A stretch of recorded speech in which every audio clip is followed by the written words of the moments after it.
998628 or email at frightnightsevents@gmail.com. That's FRIGHTNIGHTSEVENTS@gmail.com. Or why not visit their website www.frightnights.co.uk, where you can see the many locations they investigate and learn a lot more about them and the opportunities they have available. You can also visit their many social media sites for up-to-date information on all the places they have been to and what's coming up in the future. They look forward to seeing you soon. Fright Nights Ghost Hunting Events. Remember, only the original will do.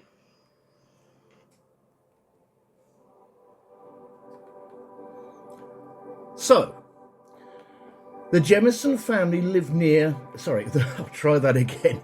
So the Jamison family lived in the town of Eufaula, Oklahoma. In 2003, there was a car accident involving Bobby, which had left him with chronic back pain, which affected his mood for obvious reasons, as it would mine and has done at times. Sherilyn suffered from bipolar disorder and had been prescribed medication, but she sometimes chose not to take it. Because Sherilyn's disorder was poorly controlled, she often experienced bouts of severe depression and would often angrily lash out at the people closest to her in her life, including her husband, Bobby. It's no surprise, then, that the Jamison family's life was under a great deal of stress, and consequently the marriage was said to be in such a bad state that the family tended to keep to themselves and within the confines of their home.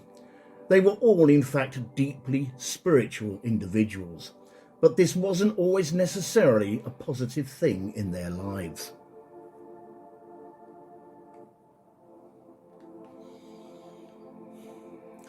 Bobby and Sherilyn spoke to a local pastor about their belief that their home was invaded by dark spirits and that an exorcism might be needed. This was mainly because Madison had started talking to an imaginary friend named Emily, and Sherilyn believed that Emily was actually a malevolent entity. Personally, I do believe that some small children's imaginary friends are spiritual, but malevolent? Nah, not buying it. At one point, Bobby asked the pastor if he knew of anywhere he could purchase special bullets. And if you could watch me now, you could quite plainly see I'm doing inverted commas with my fingers over the words special bullets. Jeez. To shoot a handful of spirits whom he said were living on the roof of the family home. Yes, I paused before I said that. Bobby was also planning on trying to exorcise the spirits in the home with the help of a copy of the Satanic Bible that he had purchased, as you do. Sherilyn's friend told the police that she sometimes conducted seances with her, though Sherilyn took them much more seriously than she did. Sherilyn had also written graffiti on the storage container about someone poisoning her black cats, as she believed that someone from the neighbourhood had killed her cats, and witches did not like it when their cats were killed. But no one does, do they? Duh. Both friends and family agreed with the Jamisons that their home was haunted, and a few have shared that they too experienced odd things inside the house. Nikki Shenold, Sherilyn's best friend, said, "But in all seriousness, the house was haunted. I don't want to sound crazy, but whenever I went there, I felt a horrible presence. I would leave feeling so down and depressed." In July 2009, Sherilyn's ex-husband from her first marriage took custody of their son, Colton. And in September, just 2 months later, she was hospitalised following a failed suicide attempt. During the custody hearing, 12-year-old Colton said he would prefer to live with his dad, and he gave a statement claiming that his mother seemed very depressed and that she often acted strangely. The investigation. The local sheriff's department and FBI agents spent months chasing down leads and questioning potential suspects, but all leads just came to a dead end. Sheriff Bucamp summed it up by saying, "A lot of investigators would love to have as many leads as we do. The problem is, they pointed in so many different directions." At this point, I think it's worth mentioning the video footage of the Jamison family packing the car. During the investigation, the police found surveillance video footage taken from outside the Jamisons' home in Eufaula. In it, Bobby and Sherilyn are seen walking back and forth from their house to the truck, loading it up in a zombie-like trance. Neither person appears to speak to the other. According to police, the couple make about 20 trips to the truck and back. Sometimes they don't carry anything at all, and at times they just stop and stand still with a vacant stare on their face. Okay, so why do people take 20 trips from their house to their truck without uttering a word to each other? Why?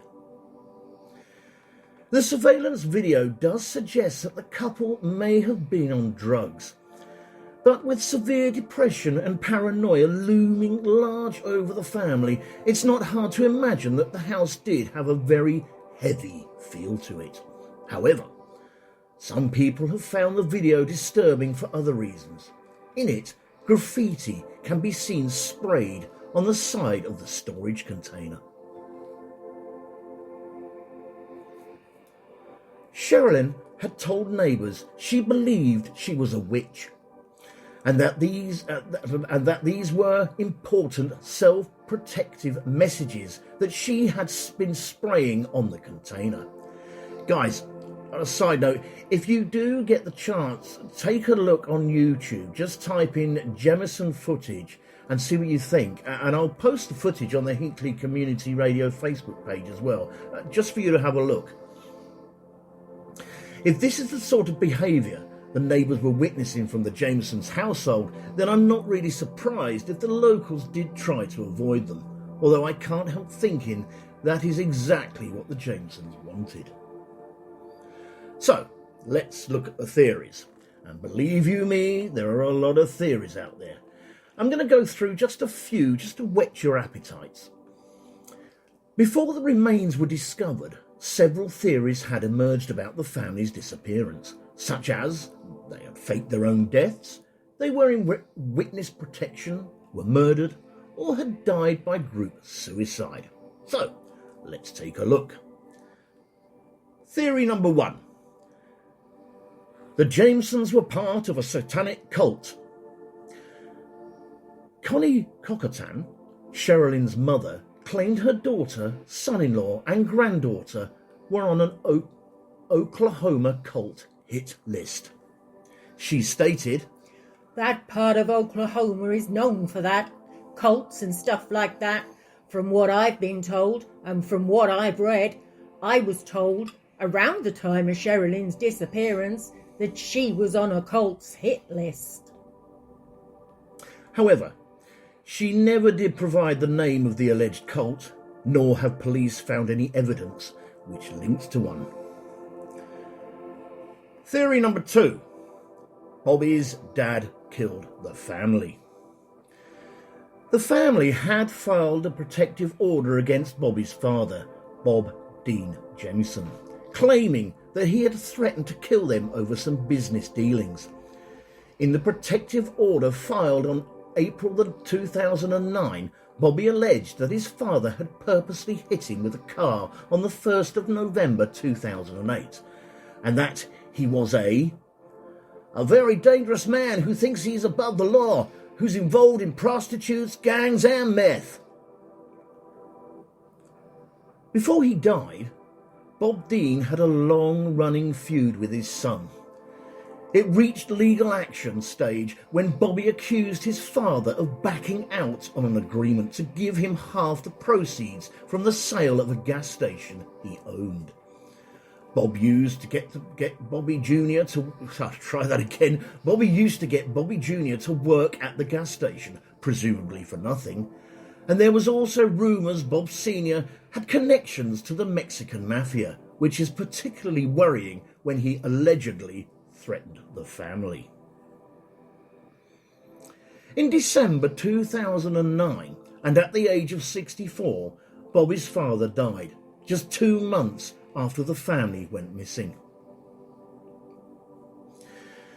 Bobby's uncle, Jack Jamison, said Bobby's dad was either in hospital or rest home at the time of the disappearance, and though he was a disturbed individual, he wasn't capable of murder. However, even if he didn't commit the murders himself, did he pay someone to do the crime? Investigators said Bobby Dean had a solid alibi and consequently dismissed him as a person of interest. Theory number 3. They simply got lost in the woods. Perhaps the Jamison family simply decided to go for a quick hike in the woods and lost their way, eventually dying from hypothermia. The problem here is that the bodies were found lined up, side by side, face down. It looked more like they had been executed. Also, they were found 3 miles from the truck, and given Bobby's back problems, it was unlikely he would have wanted to go out walking in the hills. Theory number 4. A meth deal gone wrong. The Jamison family already lived in and were moving further into an even more notorious area well known for its drug activity, namely methamphetamine. There is quite a bit to support the notion that Jamison's death was the result of a drug deal gone wrong. In the surveillance video that I mentioned earlier, where the Jamisons were seen packing their truck in a trance-like state, they also appeared to be emaciated. Now, from what I've researched, not everyone who does meth loses a lot of weight, but many do, with some meth users ended up looking like victims of the Holocaust. Drugs would also explain the large sum of money found in the Jamisons' truck.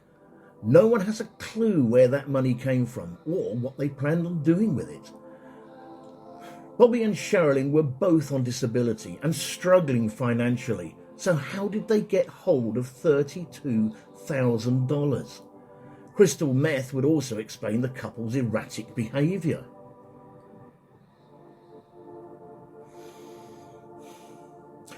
From what I've read, meth can turn people into monsters, eroding their decency and common sense.